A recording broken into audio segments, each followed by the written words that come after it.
Welcome back, everybody. Marcel Irnie Racing News. Danielle Smith, the Premier of Alberta, is responding to Trudeau's visit about the carbon tax, which is going up 24% for its fourth time, guys. 24% more carbon tax. This is like just insane. Let's see what Danielle Smith is asked by the reporters. My follow-up is, you mentioned that Trudeau hasn't decided whether or not he's going to pause the hike on the carbon tax. Where do you stand on using the Alberta Sovereignty Act to respond to the carbon tax hike? We just don't have the ability to do that. I've seen what has happened in Saskatchewan, for instance.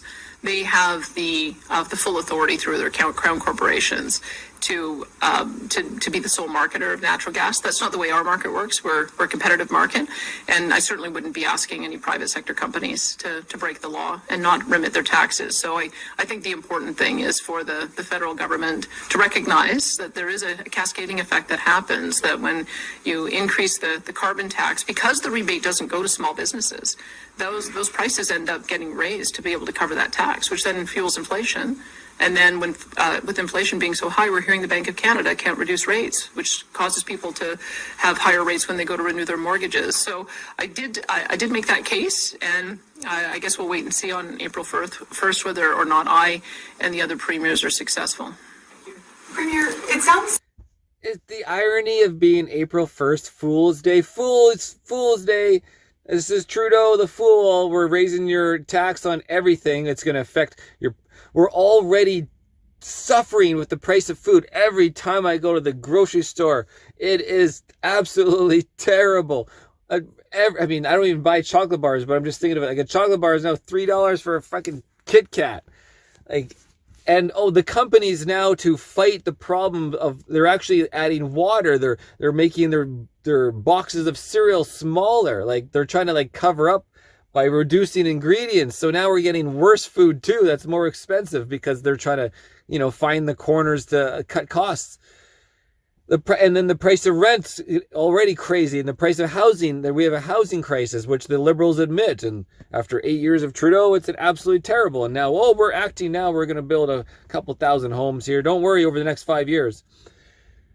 And yet, then at the same time, it's all on purpose, obviously. You can't be, nobody's this stupid, but just going to hit us again with his oligarch freaking WEF agenda to just destroy with another 24% tax, which means everything from the guy getting the wood in the forest, to the mill, to the shippers, to the mill, to the shippers, to the wholesalers, to the dealers.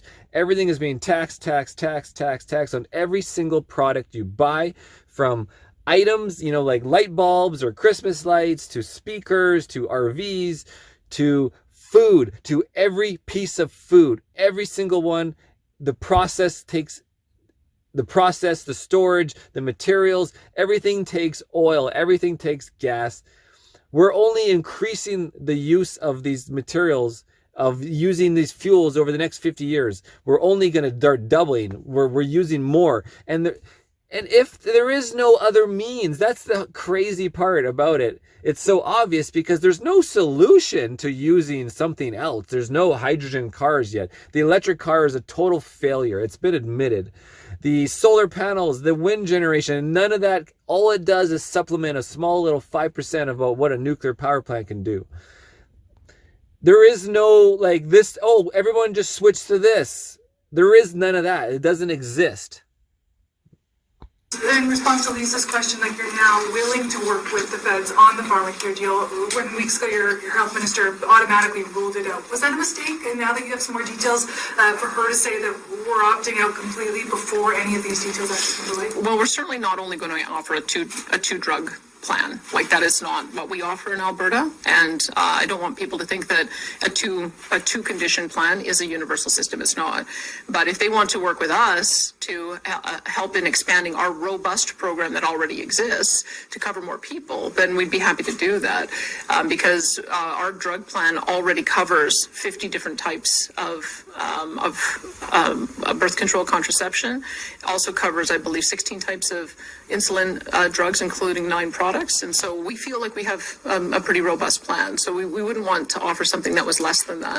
And if there's a way for us to expand it out, working together, that would make far more sense than having a parallel program. On the carbon tax. That's hilarious. It's like Trudeau's little plan.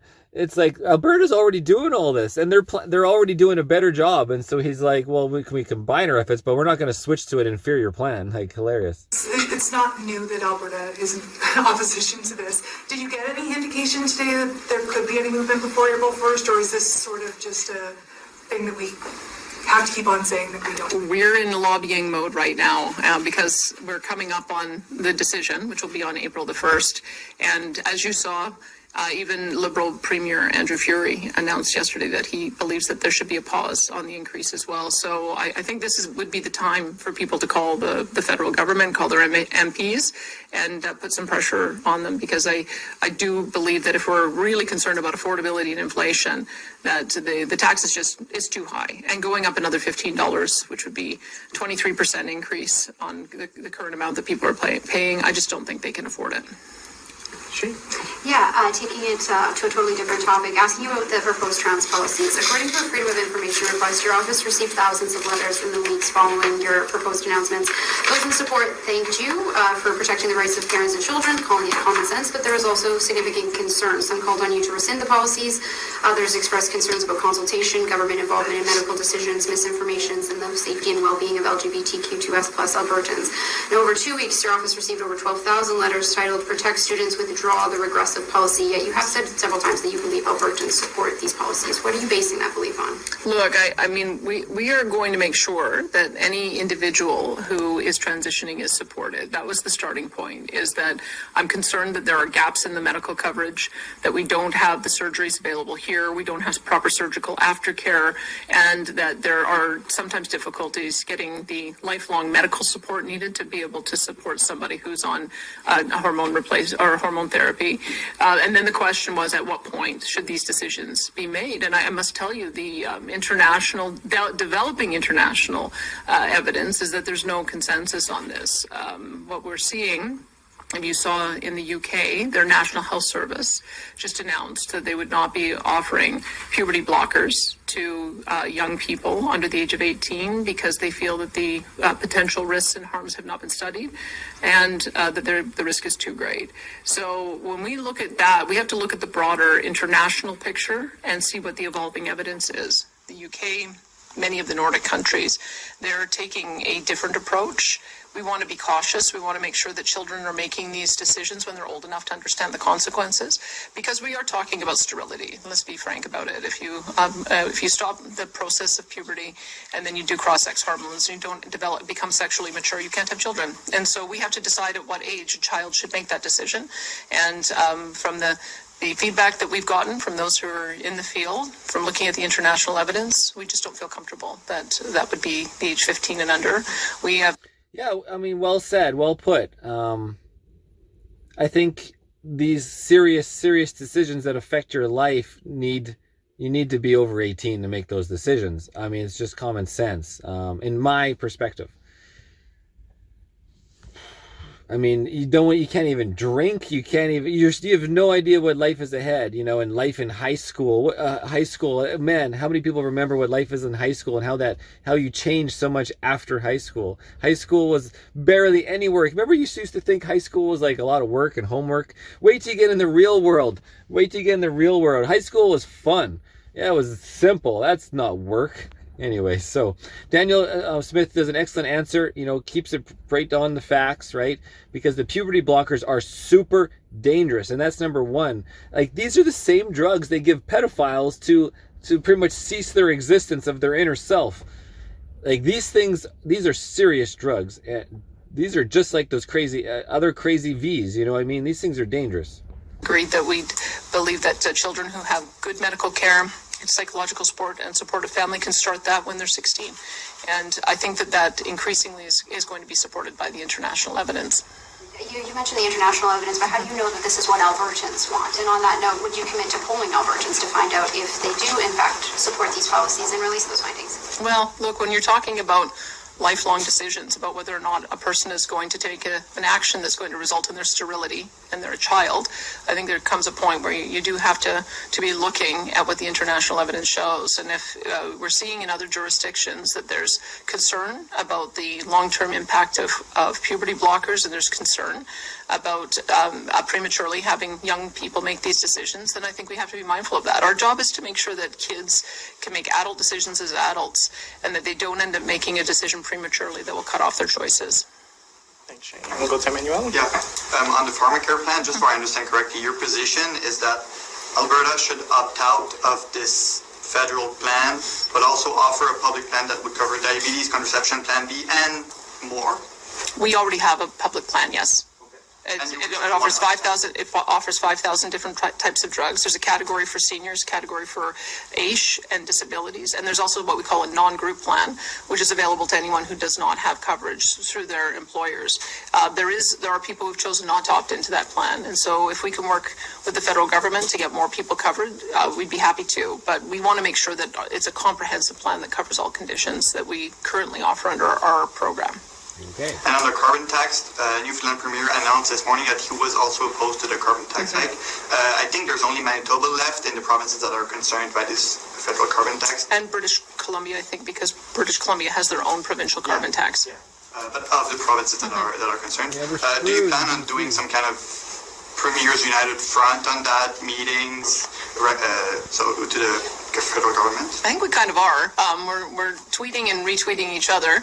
I'm hoping to be able to touch base with Premier Fury when he's in Alberta this week. I was hoping to be able to see him, but he's going to be in Calgary. I'm going to be in Edmonton, so we might end up missing. But I think that those actions speak very loudly. That 7 premiers from different political perspectives are all coming together to say that there needs to be a pause on this tax. And so I'm hopeful that the Prime Minister will listen to that. Yes. Thank you. We'll head over to the phones now. Yeah. Whew. Okay. Danielle Smith, she handles questions so much better than the other politicians. You can tell she's not like, thank you for the question. First, I'm going to start by thinking about how I'm going to lie. Like, there's none of that. She's just throwing out the information out of her brain. If only we had all it's so much different than watching Trudeau and Freeland just lie their ass off. Operator, can you put through the first caller, please? Chris Martin, Calgary Herald. Hi, Premier. You mentioned in your remarks about the Pathways to Life Oil Cancer project. What was your message to the Prime Minister about the carbon capture project? And was there any sign of progress from the Prime Minister on Ottawa reaching agreement with the Pathways Alliance on the CCUS hub? Well, I did tell him that what my officials have told me, that our pore space is so expansive, it could, in theory, be able to sequester all the emissions that have already been produced by man. That gives you some idea of how large our pore space capacity is. And this project in particular would abate a significant amount of Canada's global emissions, 67 megatons, I believe. And there's a willing partner in the alliance to do so. I also told him that because we knew that they were waiting for us to come to the table and offer support, and we did. So in this budget, we are putting the framework in for a 12% carbon capture utilization and storage tax credit. And so we have moved on that. As I understand it, there's still some lack of clarity at the federal level about what that ITC will look like. We think it should include enhanced oil recovery, because that allows for the CO2 to be used in a profitable way in order to be able to pay for the project, which will accelerate the project, and as well, contract for differences is, I think they've made some initial strides on that, but that is another area that I'm understanding that the companies need a bit more clarity on. We've put together a working group of our ministers to meet regularly with the Pathways group to see what we can do to assist in moving that project to the finish line. I think we're just putting our terms of reference together right now, but we're committed as well to meeting with them on at least a monthly basis to make sure that we're able to keep the lines of communication open. We think... Bam, man, she just rips through this stuff, huh? I don't actually know much about what's going on with this capture in Alberta. Maybe you guys are paying more attention to that, but It's just so much different hearing this politician versus the others. I think this is a really important project. There'll be, I believe, 20 different oil sands companies that will ultimately put CO2 into this pipeline once it's complete. And we remain very hopeful that they'll be able to get to a final investment decision and start ordering the pipe to be able to start the project. Next. Just to follow up, I've got a bit of a twofold question here then. Premier, just to be clear, what did the Prime Minister say regarding the Pathways Alliance and, I guess, their support or, I guess, their views on the project? That's the first part of the question. The second one was, did you actually ask the Prime Minister to replace the Environment Minister, and did you get a response from the Prime Minister on that front?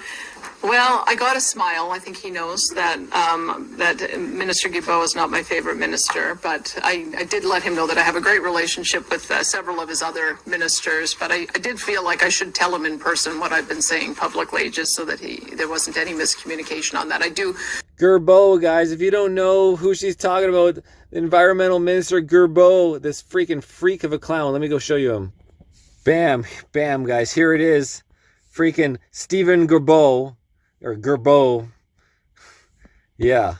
Steven, this is the environmental minister, guys. Looks like a psychopath. Huh? Well, he freaking is a psychopath. Yep. That's your environmental minister. Working with Trudeau, a bunch of criminals. And this is what he looks like, freaking wearing a fake poppy, because these guys don't respect what happened in history whatsoever. They're trying to repeat the military-industrial complex and repeat the segregation, create their own civil war, guys. All right, back to Danielle Smith for the final questions. Okay, and we're back. I do feel like our relationship would be greatly improved if we had a different point person in that file who was a little more pragmatic and someone who was willing to work with us like some of the other ministers are. I have a strong sense that the federal government is quite keen to be able to see that project move forward. We still have to work with the Pathways group to understand exactly what some of the barriers are to making those decisions. But I would hope that with the budget, if we can get some clarity about what the ITC looks like, get a little more clarity on contracts for differences, that I would be hopeful we would see a final investment decision before the end of the year. I'm just going as you are on some of what I've heard from the Pathways group, that they feel there's still a lack of certainty in the long term about the support for the project, whether or not contracts for differences is going to be enough to allow them to defray some of their costs. Perfect. Thanks, Chris. Operator, can you put through the next caller, please? Operator. Sorry, Dave, close the mail. Hi, Premier. Thanks for taking my question. It's on the pharmacare again. I'm wondering, with the idea of covering contraceptive and diabetes for that 24% or 26% of people who do not have coverage, why would that not be a good starting point and sort of expand from there? Why are we sort of all or none? Well, I guess the way I look at it is when somebody signs up to a drug plan, they want the drug plan to cover what their particular ailment is, as opposed to what the government thinks that their ailment ought to be covered. And so that's my concern, is that as I made the comment, my dad has 7 different drugs that he's on our Blue Cross plan. He's not on insulin, and he doesn't need birth control. So for someone like him, it wouldn't be very helpful to have only insulin and birth control covered. He would need those 7 other conditions covered. And I suspect the vast majority of Albertans are in the same boat, that many people, when they're on medication, don't just need it for one thing. And so why not take a program that we currently have that covers 5,000 different types of drugs, including the drugs that the Prime Minister is concerned about, birth control and diabetes, and then just find a way to expand it to the people who currently don't have coverage. That just seems to be a bit more of a sensible approach, as opposed to taking a piecemeal approach. Yeah, well said. And did you put that to the Prime Minister, and did he seem open to that idea, or was he dug in on the idea of contraceptive and diabetes only? Look, I think we all know how expensive this is going to be. If you had a comprehensive pharmacare program that covered every molecule from first dollar, I think it's a $40 billion program, and they simply don't have the money for that.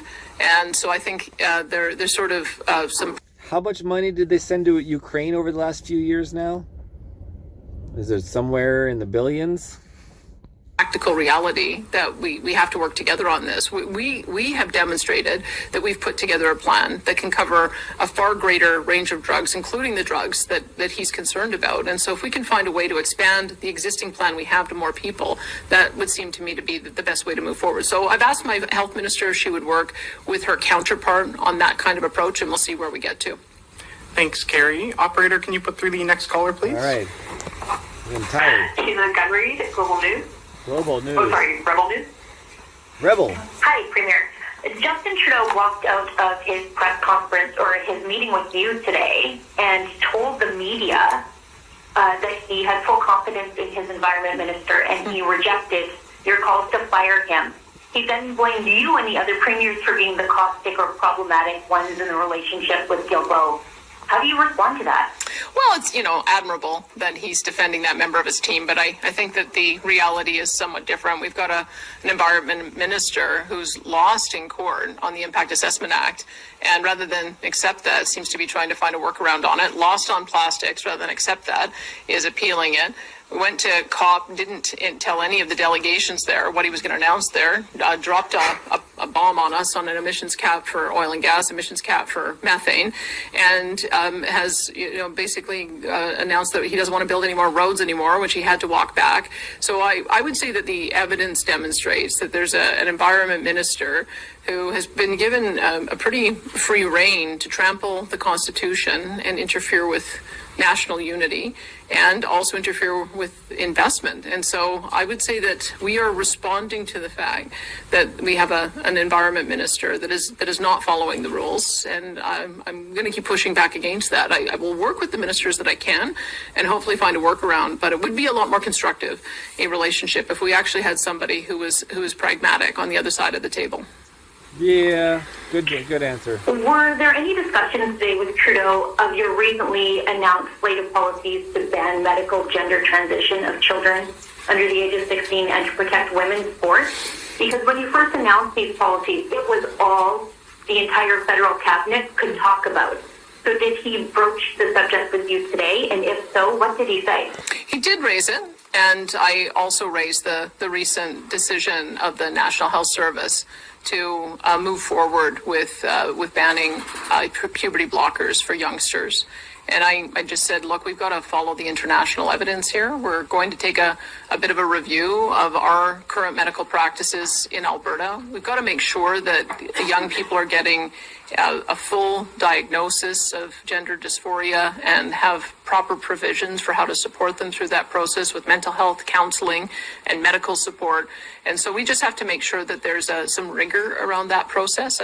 I think you probably saw the CBC French story where they went to a gender clinic in Quebec and hired a 14-year-old actress who was able to get testosterone in a 10-minute appointment.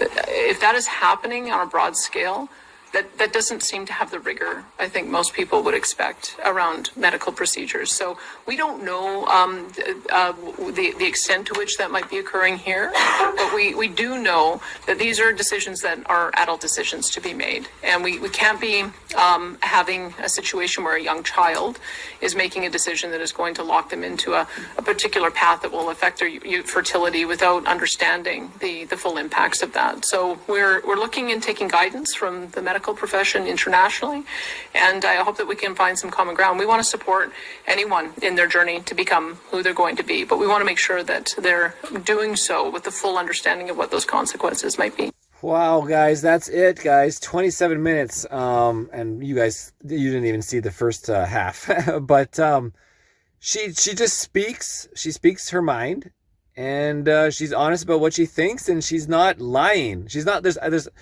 It's just so much different than Trudeau and Freeland and just lie. Just let me think about how I'm going to lie. Thank you for the question. First, I want to talk about why I'm here, though. Anyways, guys, Irnieracing. Hope you enjoyed Premier Alberta, Premier Danielle Smith. Cheers.